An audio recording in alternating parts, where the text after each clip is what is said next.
Well, when you have a game like that, it's hard to even know what to say, except it was Matt Larson that said it walking up the steps. I hope every media person, every alum, every student, and every fan appreciates the specialness we have here. The alumni reunions that we have every year are incredible. But for that many former Izzone members to come back over 20 and 30 years was special. Special for me. I think special for my team. And I almost felt sorry for Washington. I mean, they probably thought they were coming in here and there'd be no students. And that group was so good and so fired up. There was no entitlement. None of them left. None of them transferred. They all just, they were unbelievable. And if I could have stayed there for a half hour after and thanked each and every one of them. But all the things that happen, please appreciate that this place is different. It's different. I mean, you say there's about places all over. This place is damn different. And I'm just thankful for them. I'm thankful for our marketing people. I'm thankful for his own coach. I'm thankful for all the people that put in the work to get this thing done. I don't want to make it bigger than the game, but for Tom Izzo, it's bigger than the game. When Matt said it to me walking up the steps, I thought it was special. So on to the game. I don't know. Danny's a hell of a coach. He's done a hell of a job. He just came off two incredible performances against Maryland, and then have Illinois to the wire. And we had those days to prepare for them, and I thought my assistants did an unbelievable job, and the players stayed dialed in. And I told you, it's be different is our motto right now, and be different means don't cave in to, you come back from Christmas, you're all fired up to play, and then that next week, a lot of teams, there's been upsets, there's been things, we talked about it, we worked on it, we showed film about it. I thought the players did a great job. Defensively, I thought we were unbelievable. Offensively, I thought we moved the ball, did good things. We just missed a bunch of shots the first half. But they ended up shooting 50%, only 33 from the three, and Jaden had some great looks early. But I thought Jeremy played one of his best games, both offensively and defensively. I thought Jace Richardson just made some things happen, which he's capable of doing, and he gets 5 steals. Trey and Jeremy between them, have 16 assists and 2 turnovers. Jackson Kohler didn't get a bucket the first half and had 7 rebounds and did an incredible job on the big kid at times. I thought Cooper played one of his better games on him. Cohen came in and lit up the Izzone like he always does. He got one of his signature dunks. It was our night, and it wasn't their night. The 28 fast break points to 2, I think, was maybe the biggest difference in the game. We still reared our ugly head a little bit with the turnovers late. Ended up with 12, but we were at 8, and we turned it over some. But all in all, great performance. All in all, I think you're going to see some of this. I know Danny didn't want to make any excuse. Sorry. Here you go. That's what I think of you guys sometimes, just like to throw your crap around here. But, he didn't want to make any excuses about the West. I mean, until you go through it, you don't know what it's like. But college guys are going to struggle with that a little bit. We got to go out there, too. And just wasn't his night, and it was ours. So you're going to see that team still is going to play some good basketball, and hopefully we grow from this. So questions, I'll take them, especially if they're about the Izzone. Tom, I wondered if, and this is more about the just the overview of tonight, the toughness the guys showed, and maybe you mentioned about being dialed in. I guess I'm wondering when you saw, what kind of things did you see when you looked in their eyes, and what was that halftime talk like? Well, you hit the nail on the head. I think we are getting tougher. I think we rebounded. I think we defended really well early. Put our bodies on some people. We're getting better at that. Jeremy starts some of that with his pressure out front. Halftime was, you want to ruin a good night or you want to make a good night. In other words, we've had all these games, and over the years, you don't play as well the second half. I mean, we didn't play as well. We gave up some points, but they made some plays too. I thought we played awfully well. We stayed focused. We actually shot better in the second half. We rebounded a little better in the second half. We went 17 for 18 from the free throw line, which has been a constant. A few turnover problems, but we're playing a lot of people.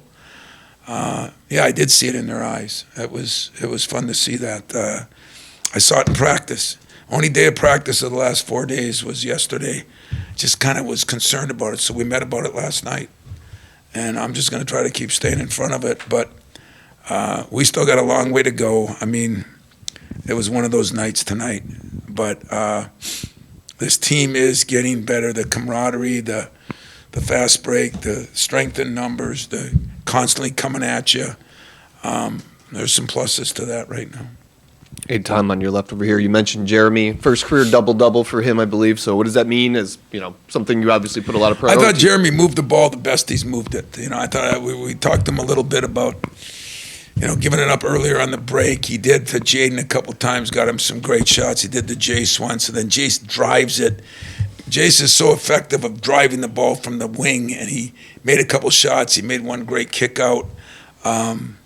So I think if that ball keeps moving, we're a better basketball team. So, Jeremy is the straw that stirred the drink there. And then defensively, he went at it. And even nice things to know, even when that number 8, Harris, started making some shots, even though he's 6'8", Jeremy's yelling at me in the huddle, let me take him, let me take him, let me take him. And so those things are all serious positives as we continue to move forward. But we're right back into the fire on Sunday, so we'll see what happens.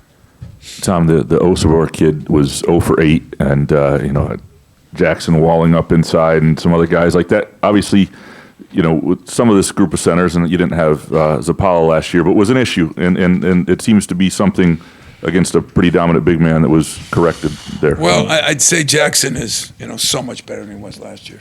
Zapala's bigger and this and that. And Coop has been struggling. We brought Coop in. We talked to him. He's the greatest kid. He had the mask. I think that affected him some. And tonight, he got some big-time rebounds, and he's big. And I think our size bothered them a little bit, We still got some things out of Book. He scored some points, and Cohen was great. So, we played small in there some too when they went small. I think that's one great thing about this team. I think we have the versatility to play different ways. And I was so proud of our players, how they encouraged each other through that. Some guys weren't playing as much at one point and then played a lot more later on. And I just thought, I know what guys go through in this job, and it's crazy. As Judd used to say, the game makes fools of us all. I'm sure everybody saw the thing on UCLA and Mick, who's a good friend. And, the game does make fools of us all. But tonight, I like my team and I like my assistants. That might change by Sunday. Tom, coming into the season, one of the questions was, even the first couple weeks of the season, was about Jaden and whether he could sort of elevate to become your guy. 7 out of 8, I believe, in double figures now. Do you see him settling into something like that, sort of in his own way of being your go-to guy, or something of that sense? And what was cool tonight? I actually made my players made 3 substitutions. Jace, Jaden, and I think even Trey, but Jason Jaden for sure asked to come out more than once.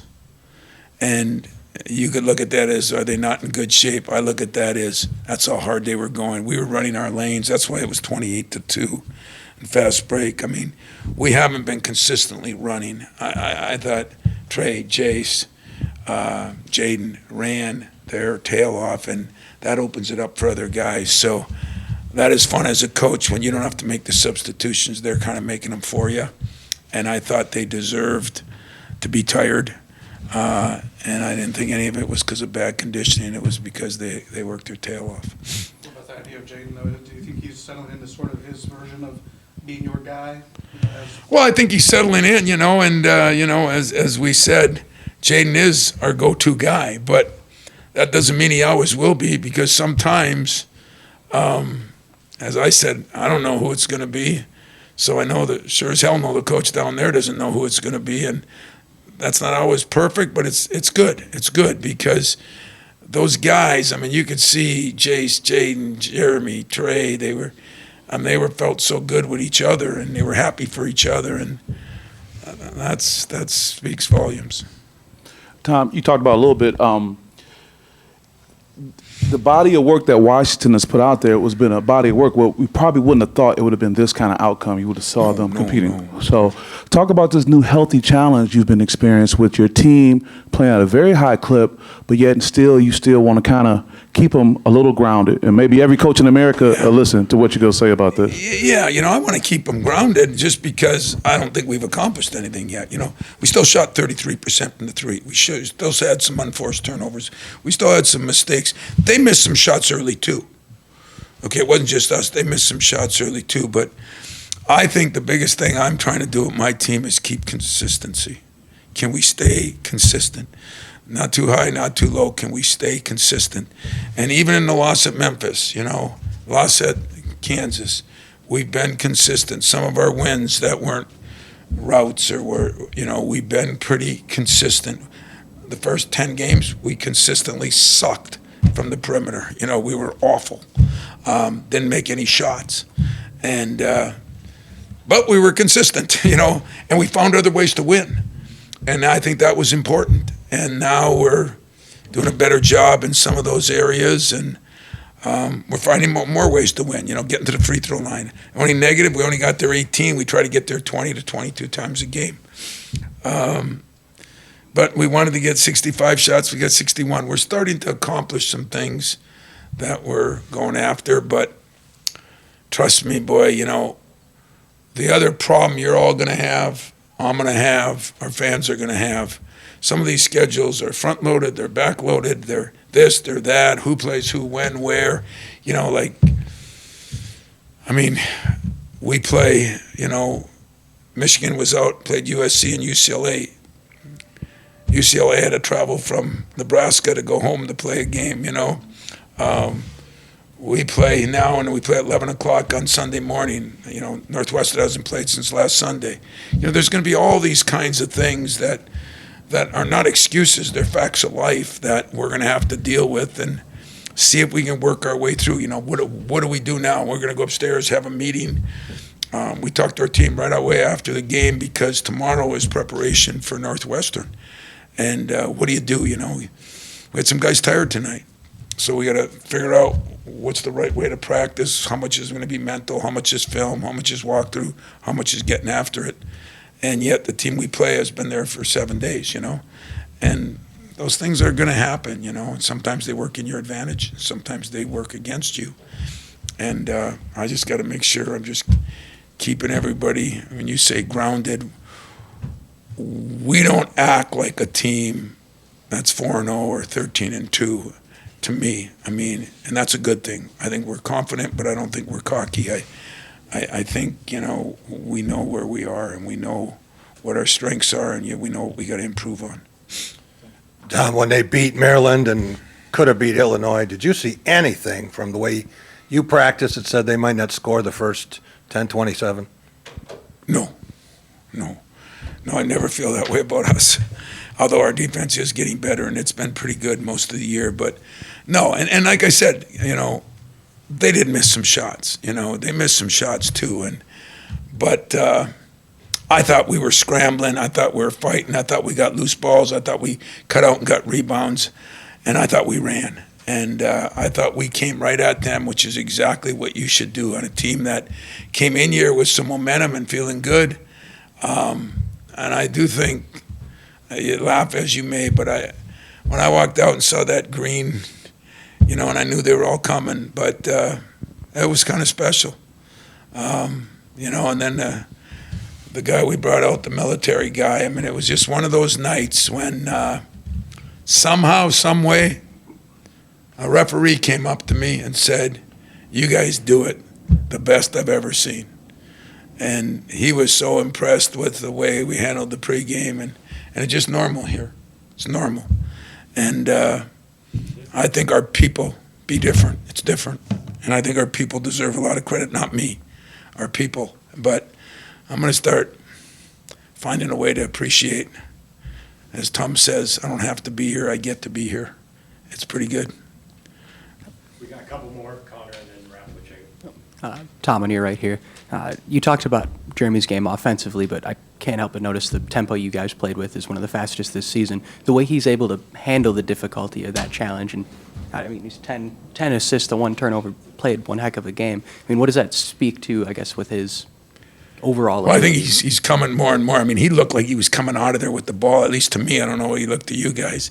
The other thing is defensively. You know, he got a little sloppy late in the game, but he was pretty solid on their point guard, not letting them get in the paint and stuff like that. So when the front of your attack point is neutralized, that makes a big difference in the game. You know, we got a guy that can do that. And so, yeah, I told him right on the floor as I was taking him out, you know, this was your best game. You know, it wasn't your highest scoring. It wasn't this and that. It was your best overall game. And I do believe that. And I think I just love the fact, like I said, it really tells me a lot when guys are asking to come out. That was the second coolest thing, other than the alumni group being there. That was really cool for me. Yeah, speaking of the Izzone alumni, I believe, if I'm not mistaken, I believe you're currently on a 10 or 11 game win streak when it's the alumni Bring them back, reunion. man. So, you know, is there anything specific that any specific juice that adds to your team, like for games like these? God, I told Jonathan was sitting right next to me. I said, maybe he's got to come on the road with me. You know, somebody's bringing us luck, but that group, it's just so much fun to see. You know, some of those guys now have been out 25, 30 years, right? So that makes them getting a little older and still be able to act like idiots. That is awesome.